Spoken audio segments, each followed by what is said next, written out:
House রান্না চ্যানেলটিতে আপনাদের সামনে নিয়ে এসেছি বিটের মালপোয়া পিঠে বানানো।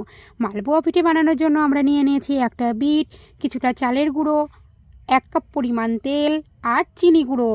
শেষ পিঠেটা বানানো পর্যন্ত আপনারা সঙ্গে থাকুন। কড়াইতে দিয়ে নিচ্ছি তেল।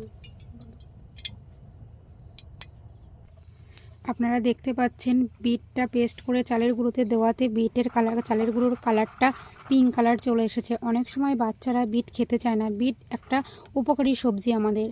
তো আপনারা সবাই এরকম করে বিটটা পেস্ট করে চালের গুঁড়োর মধ্যে দিয়ে মালপোয়া বানিয়ে বাচ্চাদেরকে খাইয়ে দেবেন। আর লাল লাল পিঠে বাচ্চারাও খেতে খুবই পছন্দ করে।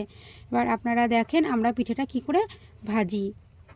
আমরা মালপোয়া পিঠেগুলো একটা একটা করে আস্তে আস্তে ভেজে নেব।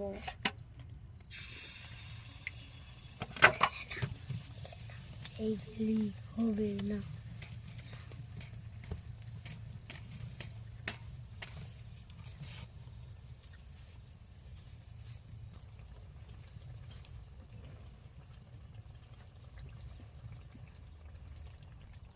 আপনারা দেখতে পাচ্ছেন আমাদের মালপোয়া পিঠেগুলো খুব সুন্দরভাবে ফুলেছে। এই ছিল বিটের মালপোয়া পিঠে। আপনারা অবশ্যই বাড়িতে একবার এই পিঠেটা বানিয়ে খাবেন। আর নতুন নতুন রান্নার ভিডিও পাওয়ার জন্য আমাদের চ্যানেলটা সাবস্ক্রাইব এবং একটা লাইক করবেন।